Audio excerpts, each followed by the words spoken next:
The Discovery, Encountering the Other Humans. HFY Sci-Fi Story. The impossible signal commander Sarah Chen stood on the bridge of the colony ship Perseverance, her eyes fixed on the view screen displaying the Kepler 442 system. After 18 months of faster-than-light travel, they had finally arrived at their destination. The mission was straightforward: survey the system for potential colonization sites, collect data, and return to Earth with their findings. Nothing about this assignment suggested it would change everything humanity thought it knew about itself. "Commander, you need to see this," Lieutenant Marcus Webb called out from the communication station, his voice tight with confusion. Sarah crossed the bridge in 3 quick strides, her boots barely making a sound on the metal floor. Marcus was staring at his screen, his face pale beneath the artificial lights. "What is it?" Sarah asked, leaning over his shoulder to examine the data streaming across the display. Her breath caught in her throat. The signal was unmistakable, a structured transmission using mathematical patterns that could only be artificial. But that wasn't what made her heart race. The transmission was in English. "That's impossible," Sarah whispered, her mind refusing to accept what her eyes were showing her. "We're 300 light-years from Earth. No human ship has ever been this far out." Marcus nodded, his hands trembling slightly as he adjusted the frequency. "I've run every diagnostic twice. The signal is coming from the 3rd planet in the system. And Commander, it's not just English. It's responding to our presence. They know we're here." Sarah felt the weight of the moment settle on her shoulders. First contact protocols were designed for encountering alien species, not other humans in a region of space that should be empty. She took a deep breath, steadying herself. "Open a channel. Let's find out who they are." The first words. The response came within minutes, far too quickly for the light-speed delay their distance should have caused. The voice that emerged from the speakers was undeniably human, warm and filled with an emotion Sarah couldn't quite place. "Visitors from the void, we welcome you. We are the Stellarians, children of Kepler 442b. We have waited so long to meet others like us." Sarah exchanged glances with her crew. Others like us. The implications were staggering. "This is Commander Sarah Chen of the Earth vessel Perseverance. We're from a planet called Earth in the Sol system. With respect, how is it possible that you speak our language? How did humans come to be on your world?" There was a pause, and Sarah could hear what sounded like multiple voices conferring in the background. When the Stellarian speaker returned, there was a note of confusion matching her own. "Earth, Sol system? Forgive us, Commander, but we don't understand. Our records show no knowledge of such places. We evolved here, on Stellaria. Our oldest histories place our origins on this world going back hundreds of thousands of years." The bridge fell silent. Dr. Elena Reyes, the ship's chief biologist, broke the stillness. "Commander, request permission to speak." Sarah nodded and Elena stepped forward. "This is Dr. Elena Reyes. What you're describing is scientifically impossible. Human evolution is tied specifically to Earth's environmental conditions. Its gravity, its atmosphere, its evolutionary pressures. For humans to evolve independently on 2 separate worlds defies everything we know about biology." "Then perhaps," the Stellarian voice replied gently, "what we know is incomplete. We propose a meeting. Let us see each other face to face, and together we may find answers that neither of us possesses alone." The meeting 2 days later, Sarah led a small team down to the surface of Stellaria in a landing shuttle. As they descended through the planet's atmosphere, she marveled at the world below. Stellaria was beautiful, with vast oceans of deep blue and continents covered in vegetation that shimmered with shades of green and gold. Cities dotted the landscape, but unlike Earth's sprawling metropolitan areas, these settlements seemed to blend seamlessly with the natural environment. The landing site was a circular platform surrounded by gardens that seemed to serve no practical purpose other than beauty. As the shuttle's doors opened, Sarah stepped out onto alien soil that somehow felt like home. Waiting for them was a delegation of 20 individuals, and Sarah's breath caught in her throat. They were human, undeniably, unmistakably human. The leader of the Stellarian delegation stepped forward. She was tall, with dark skin and eyes that held a depth of wisdom Sarah had rarely seen. "Commander Chen, I am Lyran Vesh, first scholar of the Stellarian Council. On behalf of all my people, welcome to our world." Lyran extended her hand in a gesture that was universally human, and Sarah took it, feeling the warmth and reality of another human being who should not exist. The pleasure is ours, Sarah replied, her voice steadier than she felt. Lyran, I have to ask. You look human. You speak human language. You even shake hands like humans. How is this possible? Lyran smiled, a gesture filled with as much confusion as welcome. Commander, we could ask you the same question. To us, you are the impossibility. Come, we have much to discuss, and our scientists are eager to meet yours. The scientific truth over the following days.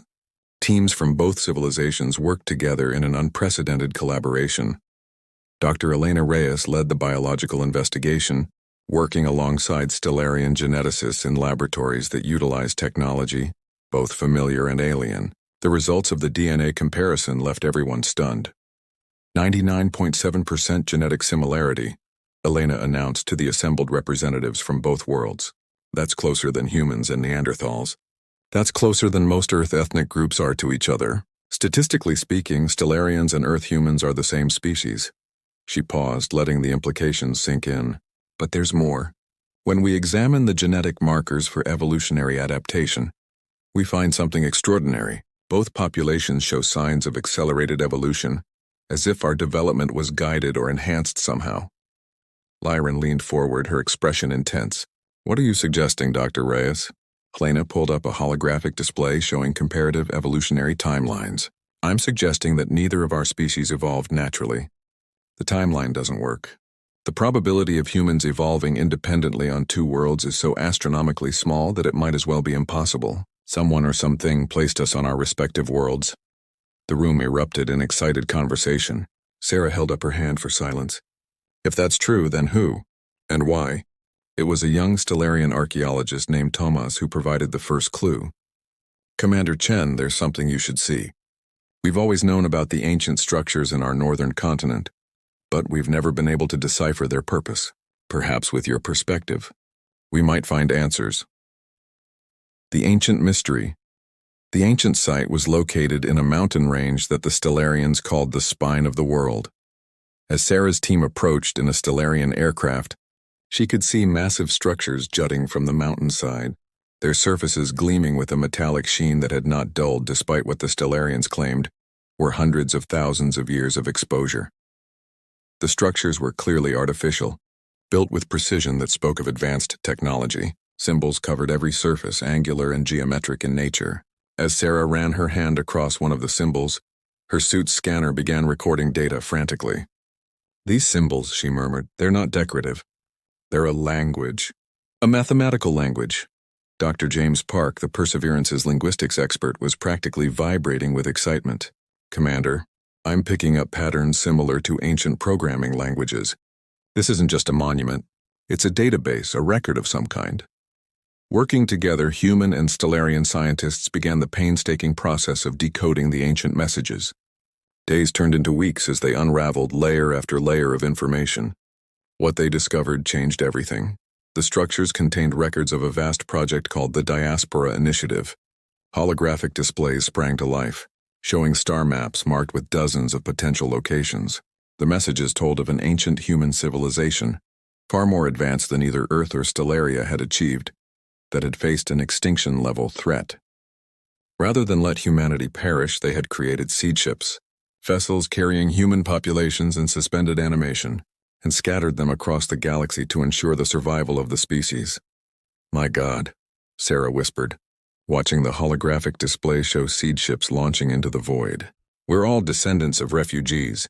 Earth, Stellaria, we're all part of the same desperate attempt to preserve humanity. Lyran placed a hand on Sarah's shoulder, her expression a mixture of awe and sadness. Our entire history, everything we thought we knew about ourselves, was incomplete. We're not separate peoples who happen to be human. We're lost branches of the same family tree, finally finding each other again. The third signal. The celebration of this discovery was cut short by an urgent alert from the Perseverance. Sarah rushed back to the ship with Lyran accompanying her. On the bridge, Lieutenant Webb looked even more shocked than he had when they'd first detected the Stellarian signal. Commander, you're not going to believe this. We've detected another signal. Same pattern, same mathematical structure. There's a third human civilization out there, and they're close. Very close. The celebration of this discovery was cut short by an urgent alert from the Perseverance. Sarah rushed back to the ship with Lyran accompanying her. On the bridge, Lieutenant Webb looked even more shocked than he had when they'd first detected the Stellarian signal. "Commander, you're not going to believe this. We've detected another signal. Same pattern, same mathematical structure. There's a third human civilization out there, and they're close. Very close." Sarah stared at the display showing the new signal's origin point. It was coming from deep space, from a region with no stars, no planets, nothing but the void between solar systems. "That's impossible. There's nothing out there. How could humans survive in empty space?" The signal suddenly strengthened and a new voice emerged from the communications system. This voice was different, harder-edged, with an accent that sounded like it had been shaped by something other than planetary life. "Earthship Perseverance, Stellarian friends, this is Void Marshal Cale Draven of the Wandering Fleet. We've been listening to your discoveries with great interest. It seems the scattered children of humanity are finally finding their way home to each other." Sarah's hands gripped the edge of her console. "Void Marshal? Wandering Fleet? Who are you?" The response carried a hint of amusement. "We are the Voidborn, Commander. Humans who never reached a planet. Humans who adapted to live among the stars themselves. And we have much to tell you about what happened to our ancestors, and what's coming for all of us now." On the view screen, shapes began to emerge from the darkness of space. They were ships, thousands of them, arranged in a formation that spoke of centuries of organization and survival. They were unlike anything Sarah had ever seen, organic and mechanical at once, built for endless travel through the void. As Sarah watched the Voidborn fleet approach, she realized that finding the Stellarians had been just the beginning. Humanity was far more scattered, far more diverse, and far more resilient than anyone had imagined. But as the Void Marshal's ominous final words echoed in her mind, she understood that their reunion was coming at a critical moment. Whatever had driven their ancestors to scatter across the galaxy, whatever threat had forced humanity to flee, it wasn't ancient history. It was still out there, and it was time for all of humanity's children to face it together. The Convergence Encountering the Other Humans, HFY. Sci-Fi Story Children of the Void. The docking procedure between the Perseverance and the Voidborn flagship was unlike anything Sarah had experienced. The Voidborn vessel, called Eternal Horizon, didn't have traditional docking ports. Instead, it extended organic-looking tendrils that gently embraced the Earthship, creating a seamless connection that felt more like a handshake than a mechanical coupling. Sarah led the delegation into the Voidborn ship, with Lyran Vesh beside her representing the Stellarians. The interior of the vessel was breathtaking in its strangeness. Walls seemed to pulse with bioluminescent light, and the corridors curved in ways that suggested the ship had grown rather than been built. The gravity felt slightly lighter than Earth standard, and Sarah noticed her team adjusting their movements instinctively. Waiting for them in what appeared to be a central gathering space was Void Marshal Cale Draven. Sarah's first impression was of someone shaped by hardship and survival. Cale was lean, almost gaunt, with pale skin that suggested generations without natural sunlight. His eyes were larger than typical human proportions, adapted for seeing in low-light conditions, but his smile was warm and unmistakably human. "Commander Chen, Scholar Vesh, welcome aboard the Eternal Horizon," Cale said, his voice carrying that strange accent that seemed to swallow certain consonants. "Forgive our appearance. Centuries in the void change a people, but we're still human where it counts." Lyran stepped forward, her scientific curiosity overcoming any unease. "Void Marshal, your adaptations are remarkable. How long has your population lived in space?" Cale gestured for them to follow as he led them deeper into the ship. "According to our records, the seed ship that carried our ancestors never reached its destination. A malfunction, an asteroid collision, we're not entirely sure. What we know is that our forebears woke from suspended animation to find their ship damaged beyond the ability to reach any habitable world. So they did what humans do best. They adapted, they survived, and they built a new life in the only environment available to them, the void itself." As they walked, Sarah observed Voidborn crew members moving through the corridors with an effortless grace that spoke of perfect adaptation to their environment. Some moved along the walls as easily as the floor, their sense of up and down clearly more flexible than planet-bound humans. Children played in what appeared to be a zero-gravity chamber, their laughter echoing through the ship in a sound that was universally human regardless of where humanity made its home. 3 branches, One tree, the three groups gathered in a large conference space aboard the Eternal Horizon. The room was designed to accommodate different gravitational preferences, with sections that could be adjusted for comfort. Representatives from Earth, Stellaria, and the Voidborn fleet sat together in a circle, facing each other as equals. Dr. Elena Reyes presented the compiled genetic data to the assembled group. What we're seeing here is extraordinary. All three populations share the same baseline human genome, but each has developed unique adaptations suited to their environments. The Stellarians show enhanced empathic capabilities, likely evolved from their collective social structure. The Voidborn have developed superior low-light vision, more efficient oxygen processing, and skeletal structures adapted for variable gravity. Earth humans retained the broadest genetic diversity, likely because Earth's environment was closest to the original human template. A Voidborn scientist named Dr. Arya Chen, whose shared surname with Sarah was a coincidence that made everyone smile, added her findings. But there's something else we've discovered in the genetic markers. All three populations carry dormant sequences, genetic switches that appear to activate under specific conditions.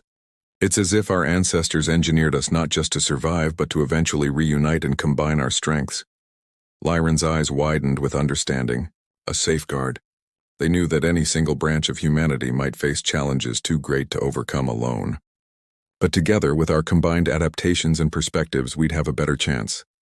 Kale nodded solemnly, which brings us to why we revealed ourselves now. The ancient threat that drove our ancestors to scatter across the galaxy. It's not gone. It's been dormant, waiting, and our presence here has awakened it. The precursor's legacy Kale activated a holographic display that showed a vast network of ancient structures scattered across the galaxy. These are precursor installations. The Voidborn have been mapping them for generations as we've wandered between the stars. They form a network, a galaxy-spanning system designed for a purpose we never fully understood. Until now, he expanded the display to show the ancient site on Stellaria that Sarah's team had investigated. When you activated that facility and accessed its records, you triggered a response in the network. The precursor system is waking up and it's not happy with what it's finding.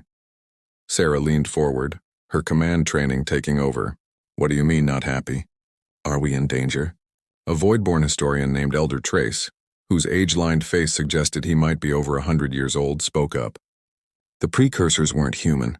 They were something far older, far more advanced. According to the fragments we've decoded from various installations, they seeded the galaxy with life as an experiment. Humanity was one of their projects, perhaps their most successful one.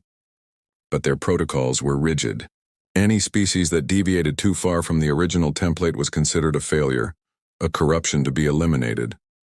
Lyron's face went pale, and we've deviated. All three branches of humanity have evolved in different directions. To the precursor system, we're not success stories of adaptation. We're errors that need to be corrected. Kale's expression was grim. Exactly.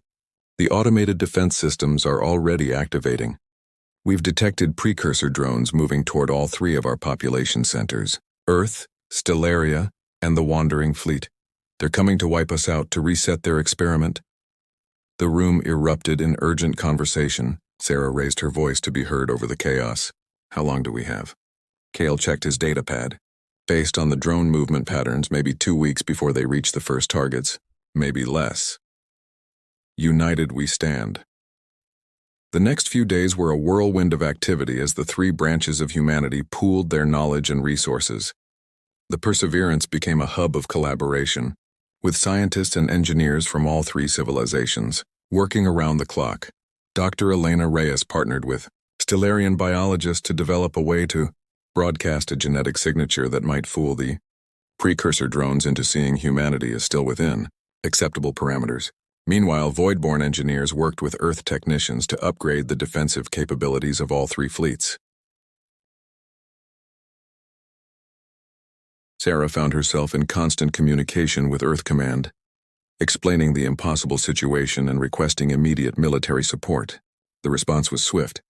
Earth was sending every available warship to rendezvous with the Perseverance. The Stellarians, despite their peaceful nature, were converting civilian vessels into defensive platforms, and the Voidborn were preparing their entire fleet for battle. drawing on centuries of survival experience in the hostile environment of deep space. But it was Lyran who came up with the insight that might save them all. She burst into the command center where Sarah and Kale were coordinating defense strategies, her face flushed with excitement. "I think I understand the precursor psychology. They're not evil. They're just following programmed parameters. They see deviation from the template as corruption. But what if we could show them that our divergence is actually a strength, an intended feature rather than a bug?" Kale raised an eyebrow. "How do we communicate that to an automated system?" Lyran pulled up the genetic data that showed the dormant sequences in all 3 human populations. These genetic switches, the ones designed to activate when we reunite. What if that's the signal? What if our ancestors programmed us to prove to the precursor system that humanity's divergence was intentional, that it was part of the plan all along? Sarah felt a surge of hope. "You're saying if we can activate those dormant sequences, if we can prove we're still one species despite our differences, the precursors might leave us alone?" Lyran nodded eagerly. "More than that, if we combine our genetic strengths, we might become something the precursors recognize as the successful completion of their experiment, rather than a failure. The convergence protocol, working with unprecedented urgency, the combined scientific teams developed what they called the convergence protocol. It was a genetic treatment that would activate the dormant sequences, allowing humans from all 3 branches to share their evolutionary advantages. The process wouldn't change anyone fundamentally, but it would create a genetic signature that proclaimed humanity as one unified species. The treatment was voluntary, but the response was overwhelming. Thousands of volunteers from each civilization came forward, willing to be the bridge between the 3 branches of humanity. Sarah herself was among the first to undergo the procedure, along with Lyran and Kale. The experience was unlike anything Sarah had anticipated. As the genetic sequences activated, she felt a strange sensation of expansion, as if her awareness was reaching out to touch the minds of everyone else undergoing the treatment. She could sense Lyran's deep empathy and connection to all living things. She could feel Kale's intimate understanding of the void and the freedom of space. And they could sense her determination, her warrior's spirit, her refusal to give up in the face of impossible odds. When the treatment was complete, Sarah looked at her hands and saw they were subtly different. Her vision had sharpened, able to pick out details in low light that she would have missed before. Her thoughts felt clearer, more connected to those around her. She was still herself, still Commander Sarah Chen, but she was also something more now. She was a symbol of humanity united. The final stand. The precursor drones arrived exactly when Kale had predicted. They emerged from faster-than-light travel in perfect formation. Thousands of sleek, deadly machines that had likely exterminated countless civilizations over the eons.